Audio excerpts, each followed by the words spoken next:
Now we move to our second session, Navigating Regulatory Landscapes, where I think some of the questions that Carla raised will be answered also.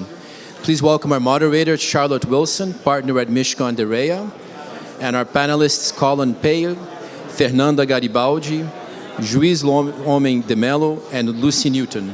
Thank you.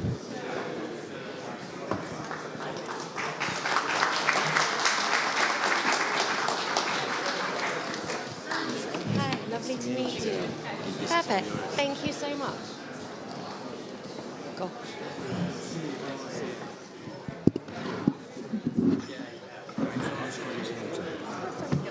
Jeez, I know. I was trying to get from Kike. Oh, I know.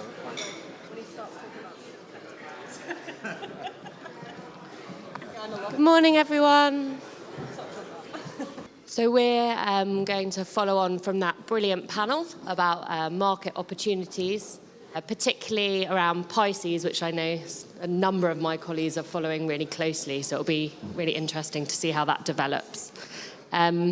So as you can see, we will be focusing today more around the regulatory landscape that applies to fintechs, both in the UK and also in Brazil.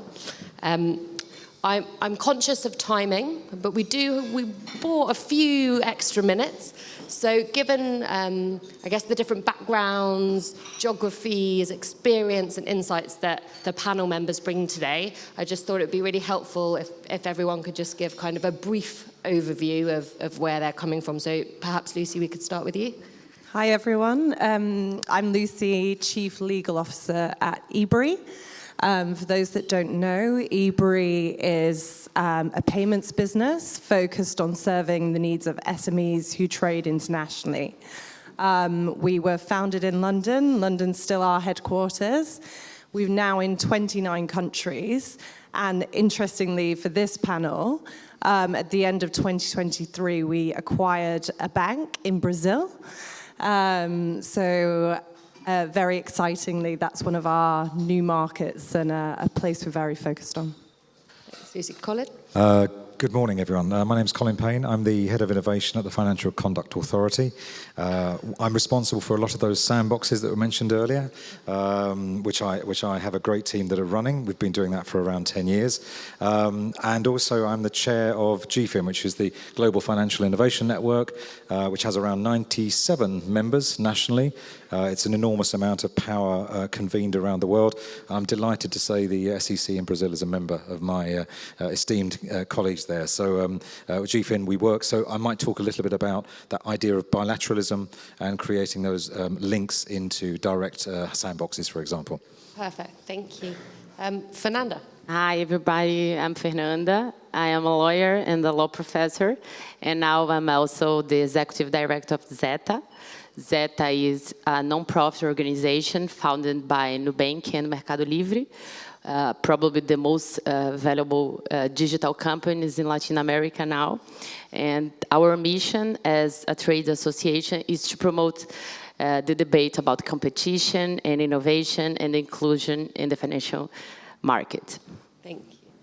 Hi, everyone. Pleasure to be here. José Luiz, my partner from a law firm in Brazil called Pinheiro Neto, focusing on corporate finance, fintechs, and banking.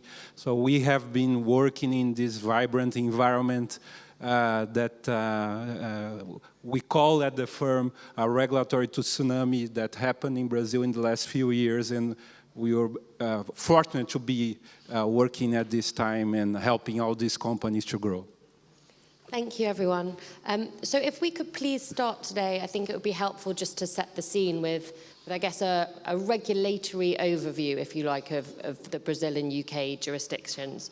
So perhaps, José, Luiz, we could start with you. If you could tell us just a little bit about the Brazilian regulatory system as it applies to fintechs. Yeah, I think not to go through all the details, but to summarize a couple of milestones, and Fernanda can also help in complementing. I think the important milestone was 2013, no?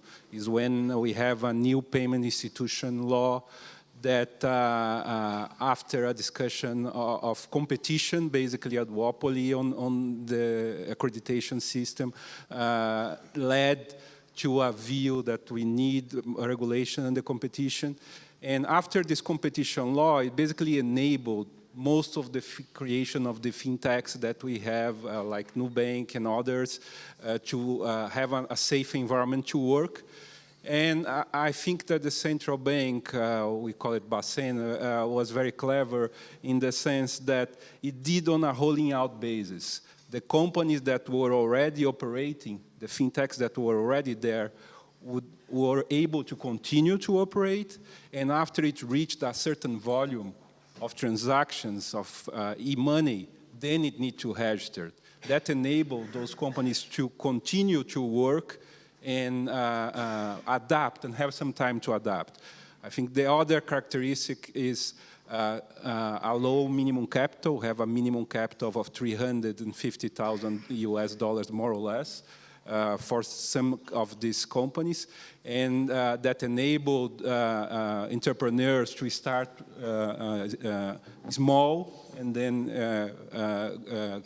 grow and then be able to upgrade the license, for instance, in the future. So that was also clever. And I think the most important part, and I try to give you an example at the firm, was this agenda of competitiveness and innovation at the central bank. So to give an example, in around 2017, we had this client that wanted to do on lending, as was mentioned in the other panel.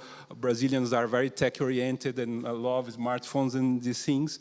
And we were able to devise at the firm a structure using agents, regulation, and banking to enable that.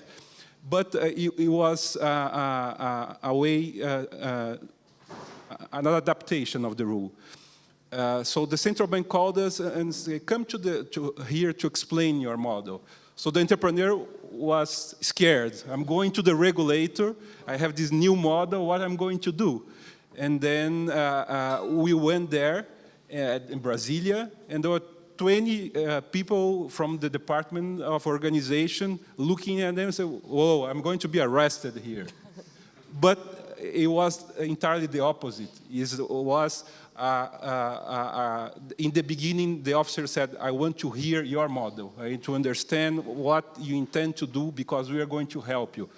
And that enabled the creation, after a number of discussions and a number of developments, enabled the creation of a new fintech regulatory regime, more simpler, called SCD and SCP, peer-to-peer lending, with a low capital. And these also enable a number of new innovative ideas. So this is to show, I think, in a practical example, the mindset of the regulator, and I've been working with the regulator for 30 years, and this changed in 2015, 16, and continue to change now to a more embracing environment that you can go to the regulator, you can discuss new ideas, and it has an open-minded to listen. Of course, stability and solidity of the market is important, but it's a totally different environment that we had many years ago. Thank you. And this kind of openness, as you say, this willingness to engage and clearly a positive direction of travel for fintechs. Fernanda, is that your experience of the regulator, kind of recent changes and your experience from the different businesses that you work with? Totally, Charlotte. I totally agree with my colleague José said. Until 2010 in Brazil, we had a market, a kind of duopoly. So at that time, we had market structures with exclusivity agreements between payment arrangement owners and acquirers.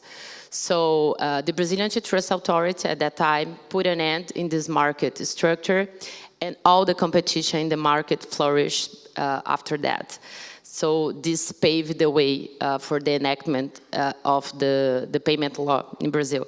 So since that time, our interaction with the regulator, the market with the regulation flourished too. So now we have a different kind of relationship with the Brazilian Central Bank, the most important regulator in this market. And I remember as a lawyer how difficult it was to know about some approval, some transactional approval 10 years ago.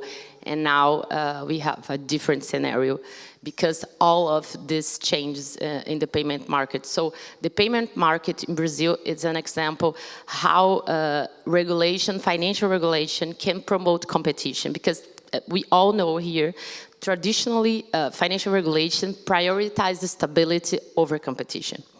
It's a kind of trade-off. But it's an example, the payment market, because we had all these changes over the years because the financial regulation put the value of competition in the core of the norms, of the standards. So I think all these things contributed for this big change in Brazil.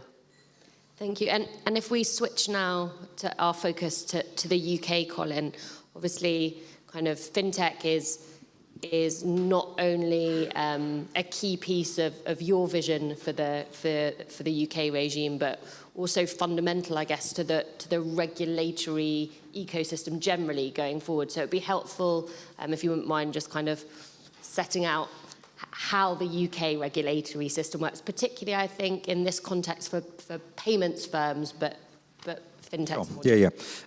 You'll realise that maybe 5-6 years ago, we took most of our, my input was from Europe, PSD1, PSD2. We then interpreted that in our own way, of course, and published the regulations in 2017. And then Brexit. So we've gone through this pivot from a Euro view now to an independent UK view. And that's really quite an interesting place to be now. Yesterday, for example, new legislation was announced. I'm sure you saw that, specifically for stablecoin. And the FCA's role in that is pretty profound, regulating that, pushing that forward. My team were pretty much hot off the heels of that announcement yesterday, and we're looking at our first sterling stablecoins into the sandbox next week. Amazing. So we're quite agile, I'd probably describe us as. Partly because we really believe in it. We believe in fintech. We believe in new payment systems, next-gen payments. It's vital. It's vital. And we've seen it from Pix. I was a massive fan of Pix. In a previous life, I worked for Sama, and I stole most of the ideas from Pix and suggested them to Sama, and they half-built them, which is great. But I think you were saying about the balance from risk and growth. That's my life. Almost every hour of the day is what I try to do. I was hired, my boss is in the audience, Jessica hired me. I am a disruptor. I come from the delivery of fintech. That's what I've come from. I have the knowledge on the regulation side, of course, and bringing that together is that inflection point. And we know payments are the foundation of where fintech has gone. You've seen some of the unicorns today, Wise, others, Revolut. We've supported them entirely through that journey. And the FCA continues to do that and will continue to do that. So I think it's all about agility. It's all about pivoting to the market. It's about learning from others. We're listening as well. We're speaking to the industry on a regular basis. I mean, that's the secret sauce now, where we're really listening and we're adjusting ourselves to really respond to a global change and position ourselves still as the safe, secure, trusted market that the UK is. We've got this, I mean, look around us, the tradition, the history. We were in Guildhall for IFGS. It's an 800, 900-year-old democracy, the longest democracy on the planet. That's a very key trust element. And then you can have speed into that mix and you've got an unbeatable opportunity. Thank you, Colin. I guess a key feature of innovative businesses, particularly fintech businesses, and increasingly so in the payment space, is an increased use of data in products and services, and how do we gather that data and what do we do with it? Lucy, perhaps you could talk to us a little bit about Ebury's experience with kind of data. Sure. So I think we always say data drives absolutely everything we do at Ebury and is our most valuable asset. We use data to drive efficiencies, whether that's from targeting the right clients to onboard, pricing appropriately to our clients, modeling, liquidity, credit, etc. Probably more relevant for this talk is regulatory reporting. We now automate 150 reports per month, being in 29 countries. We've got a very high regulatory reporting burden. We also automate reconciling of customer funds to make sure they're appropriately safeguarded. We use data to drive screening, both from customers and transactions. We're actually recently went to the FCA and spoke to Colin and his team about how we could automate more in terms of screening of customers and transactions, because we're so far limited to what the regulator expects of us. And Colin's team were incredibly open of working with us to see how we can develop in that area, as well as looking at a few other sandboxes. Thanks, Lucy. And Colin, so that's actually quite a nice segue into how does the regulator, how do you deal with businesses that are increasingly using data? We try to be as expert and informed as we possibly can be. We work with partnerships, so we're lucky to have had a sandbox for the last 10 years, which has been a regulatory one. Most of the people around the world have copied that model. I think we've had 94 copies of that around the world, which is great. It's a wonderful thing. But the last 2 or 3 years, we've gone into the technical side, digital sandboxes, and now with an AI lab as well. So our data sets are extraordinarily rich. We've worked with synthetic data providers, we've worked with systemic banks to provide us with anonymized data sets, embedded those, created, for example, if you look at fraud, we're obviously very, very concerned about fraud. Data's useful in tracking fraud, as you say, you're using data in new ways. We spun up 20,000 synthetic customers, 30,000 fraud flags. And then for us, people who want to then use that customer synthetic database can then test their systems in safety. So the best thing we can do is provide the best opportunity for firms like Ebury and all the others that we look after, and others who we don't even look after. We have an open door in my department for Brazil companies, for UK companies. Come in, speak to us. We'll take you through the process. We'll give you some comfort and come and test with our data. See if we can make something together. It's a partnership. Perfect. And thank you. And José, Luiz, from a Brazilian perspective, how have you seen the use of data develop in the fintech ecosystem? I think it relates a lot to the evolution of open banking. One thing that was implicit in my last response that I want to make explicit is that there is this trend in Brazil that you adapt some norms and you start operating, and then the regulator comes and regulates. The regulator is always a little bit behind, but we see that in a positive way, so that they look how the environment is moving and then try to adapt to this different environment. I think that our open banking evolved and is just 5 years old after a data privacy law was issued in Brazil. And of course, all the things around data is central to the development of open banking in Brazil. And in the beginning, again, the central bank wanted to move fast, so there was no formal structure of open banking. The different players were, the main banks were obliged to participate, and there is this issue of reciprocity that moved pretty fast. And but there was a governance that was more democratic, and the fintechs were able to participate. And what happened is that just now, a few months ago, we are creating a formal a non-profit association to embed the open banking and give the guidelines. And with now a CEO that was just being hired, so that movement of trying to adapt to the requirements of the market worked very well. And I think now open banking is moving to be able to be more friendly to the clients, to really be useful of portability of credit and other kind of transactions. So moving to a more pragmatic phase. Thank you. And Fernanda, is that your experience as well, particularly in the open banking space? Yes, Charlotte. I think we have an important moment now for the open banking project in Brazil, because since January this year, we have a permanent governance structure. And it's a new phase for our open banking project. I had the honor to serve as a counselor during the governance transition, and now it's a different time.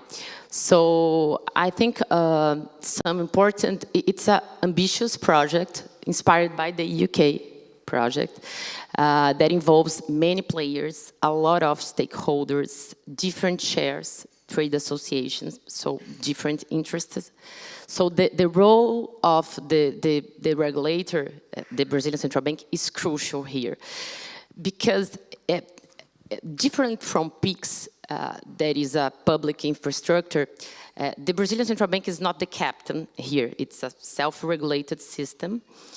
So it's different. But the role of the Brazilian Central Bank is crucial because even though it isn't the captain, you have to balance the different interests between the chairs, between the players, between the stakeholders. So it's crucial in order to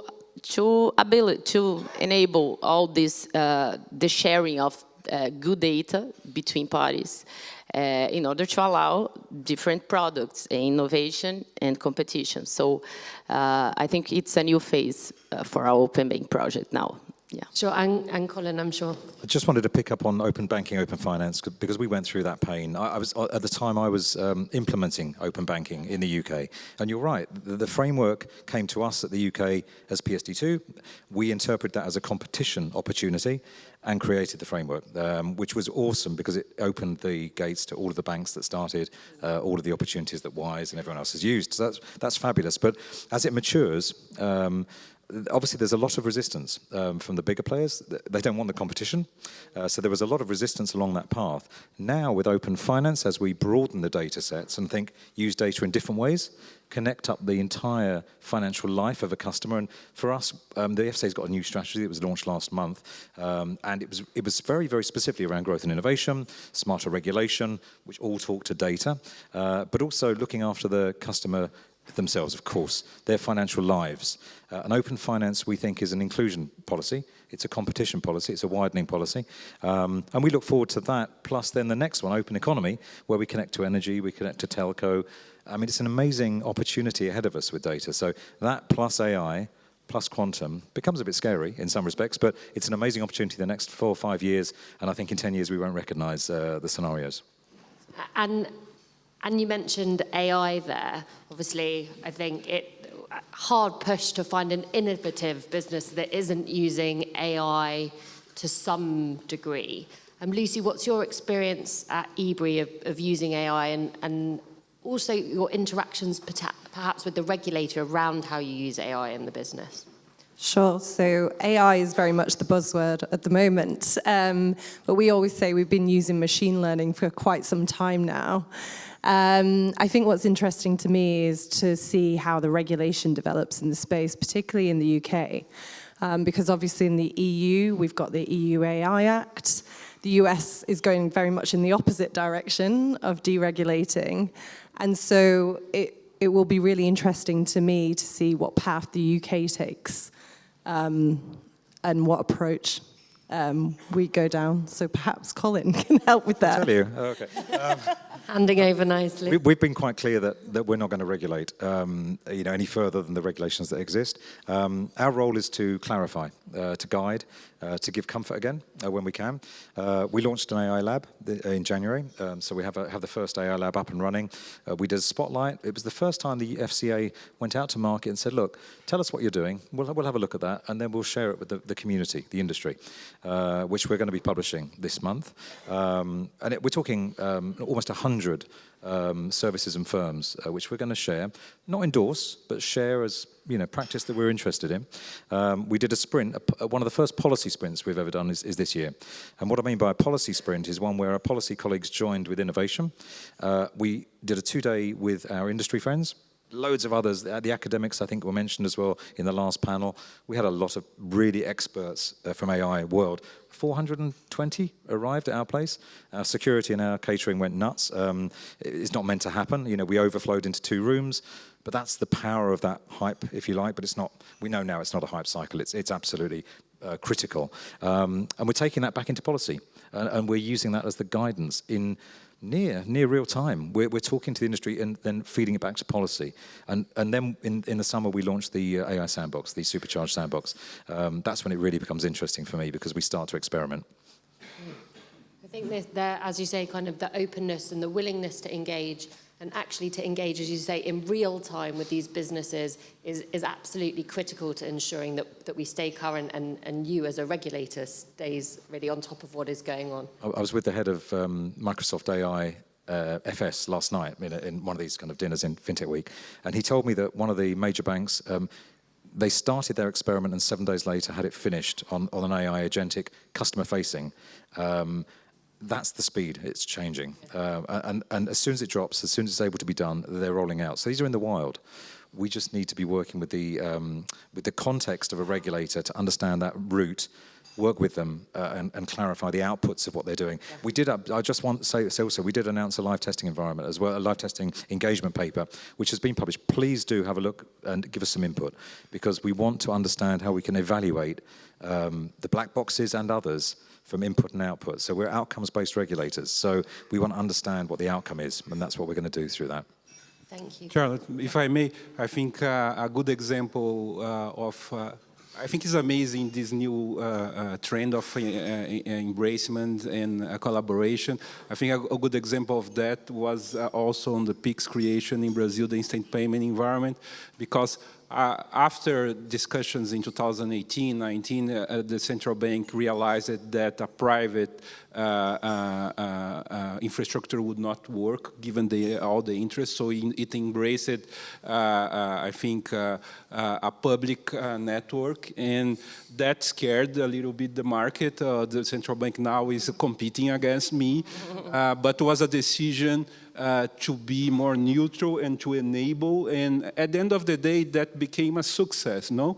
But what I wanted to stress, linked to what Colin mentioned, is that although it's a public network with a number of rules and a number of success that I think all the week we have been talking about, the numbers of PIXs are amazing, already surpassing debit cards and a lot of features to come. So, for example, a contactless PIX, like a credit card, so you can go, imagine contactless PIX in all the country, so in installment PIX and other features that will come. But all these features, they are discussed in an environment called Forum PIX. And the Forum PIX is a collaborative environment between the regulator and now the industry, and they meet every week. And it's very nice because it's transparent, because every 2 or 3 months they sent out a report on what's going on, what are the working groups doing, what are the results, and how we can take the next step in the PIX. So this is really amazing on how we are working together. Thank you. And Fernanda, is that what you're seeing as well in the different types of businesses that you come across, the different uses of AI? Is everything being, I guess, is all AI being welcomed and treated in a similar way? Yeah, I have seen a lot of AI features now in Brazil. I see more and more fintechs using AI, especially in the context of open finance. So, some examples of features enabled by AI: all the onboarding process, things like risk management. Fraud prevention, so the fintechs are heavily use of AI for this these features. I think we have a little concerns here regarding data privacy and security incidents. It's still a concern. The future of work, of course, regarding AI, but I think this is those are the challenges for our decade. So, I mean, in the end of the day, the question is, what will be the future of the financial system regarding AI? So we are going. Are we going to just add more money and more money gains to those who have had always access to money, or will we empower, in fact, people to get better products and, you know, to allow people to have more sustainable finance in both perspective, in an individual perspective, but in a social perspective too. So I think this is a little bit the concerns about AI and some examples of the use. Thank you. I want to change it up slightly, and now hopefully, Colin, this won't put you on the spot too much, but it would be helpful to understand, particularly from you, Lucy, and from others on the panel, about your experiences of dealing with the regulator. So what are good things to do? What have you found are bad things, things that you should avoid, top tips, good behaviors, bad behaviors? Just because everyone wants to know that, right? So Lucy, perhaps we could start with you. I think we've learned a lot of lessons from our acquisition in Brazil. Ebury is a highly acquisitive company. We completed 4 acquisitions last year. And we approached the Brazilian acquisition as we did with others. We engaged our lawyers. We found out what forms we needed to fill out. We interacted mainly through our lawyers. And we weren't actually there on the ground. We were doing the acquisition from the UK. And what we definitely found is that the central bank appreciates a very open and collaborative relationship and having direct communication with you on the ground. And I think because we were one step removed from that, we found it very difficult. We were completing the acquisition while there was a period of strikes with the central bank. And I think, yes, being one step removed was very difficult for us. So now we have a much better relationship, a very strong relationship, where if we're going to launch a new product or we have a difficult regulatory issue, we actually have meetings with the relevant contacts at the central bank. And our CEO in Brazil has regular meetings just to update them about the business. So I think very much what we've learned is the central bank appreciates that very open and collaborative relationship. And that's similar with the FCA as well. Like because the FCA has been so successful in promoting payments companies in the UK, they've got tens of thousands of firms now to supervise. So I think in the past we had less contact with them, was dealing via email, etc. But now we're moving to a new phase of having a direct relationship contact, more regular in-person meetings, discussing upfront when we've got new ideas or there's grey areas of regulation, and we've really appreciated that as well. So definitely having that more open, collaborative approach, being there on the ground, speaking to people, having experts. We've now got a great legal team in Brazil, and Lucas is here. So that's my key lessons from launching in Brazil. Thanks, Lucy. And Fernanda, in terms of your experience as well, have you noticed any changes in the licensing process over the years? Similar to Lucy saying she's noticed kind of increased willingness or a shift towards collaboration, openness, early interaction with the regulator. Is that what you're seeing as well in Brazil? Regarding the license process, yeah. Changed a lot over the years. So now we have a more close interaction with the Brazilian Central Bank.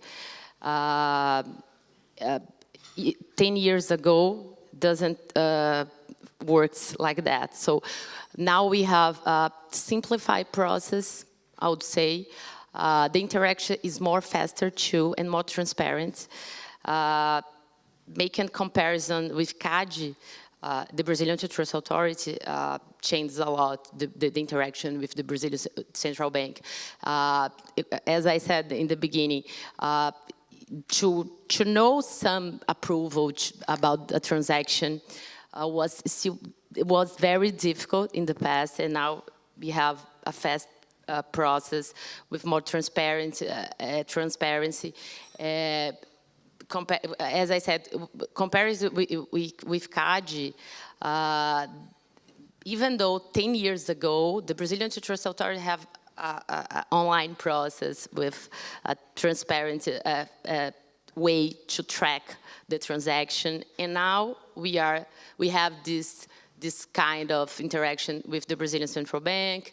We are able to talk with them and to talk about the transaction. So changed a lot over the years. It's more faster too now. Perfect.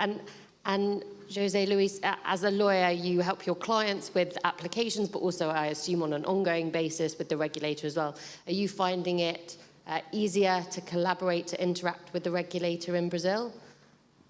Yeah, for sure. I think on the licensing process, I think always the tip is to understand the local environment. So we have some peculiarities. For example, in Brazil, for many, many years, and some of the jurisdictions are moving that way, you always look for the ultimate controlling shareholder of a financial institution. So the central bank will look for the individual that is the owner, and that's, for some jurisdictions, is very different, and people, we have to explain to our clients that this is, and some jurisdictions are moving towards that way. The other thing that is very peculiar to Brazil is that such individual, the controlling shareholder, has unlimited liability in case of the liabilities of the financial institutions are not enough to pay the depositors. So this was also a peculiar feature that was questioned by many, but the central bank decided that is an enabler to protect the system, and so the owners, the entrepreneurs, are very careful when they make an application, and we try to mention to them that they have full liability, and also the managers of the company have a lot of liability. So you have this kind of features. On the day-to-day, I think you have a lot of digital reports and digital controls. In our fintechs, we see that in the beginning, they let the company establish their business. They do the digital reporting, and they just advise if there is a problem, but they are reachable. If the company has a doubt, or if the supervision team is reachable to help and assist in the process. I may add, Charlotte, we have now more declarative documents too. So the Brazilian Central Bank continues to have the possibility of requesting more additional information if they deem necessary. So we have more declarative documents, and the clearer the origin of the resource for the company, the capacity and the suitability of the parties, the more easy is the approval. Thank you. I'm conscious of timing, and I want to make sure we have time for questions, but Colin, I think the FCA, as you've demonstrated, is moving in the direction of much more early interactions, engagement, so it would be helpful to just talk about that a little. Yeah, I mean, it flows from this whole conversation. For us, connection internally is very important, so we're doing much more about that. As we talked about applications, processes, we announced that one of the authorizations case managers would then join our panels when we consider new firms from the very beginning. So they're always connected in. And I'm really grateful to them because they have a gatekeeping job to do. We need to make it an easy, simple front door, seamless interaction, no sort of cliff edge handoffs to other firms, especially to authorizations and supervisions, because it's a different mindset at that point, but we can work with them through the process. So that's one of the things we're doing. But also I'll call out to Hugh and Katie and the team at DBT have been incredible in terms of linking into us to provide us with intelligence around firms that we need to speak to. You know, Ebury is a great example, but we've had many, many more. So I think connecting within the government is important, and we're doing an enormous amount there to ensure that's for international inward investment, as well as making sure our own national fintechs are looked after. So it's really early stage work, understanding them, working with their data, and helping them go through the system. Thank you, Colin. We are now opening up to questions. So if anyone, lots of questions, perfect. This gentleman here, I don't know if we've got a microphone or, Why don't you? Thank you. I have a question to José, Colin, and Fernanda.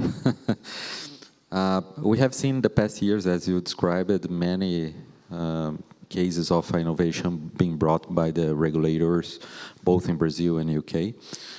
I'm interested on knowing from you what are the next steps, what is the agenda of central bank regulators in Brazil in terms of providing more competition, opening the market for new businesses opportunities.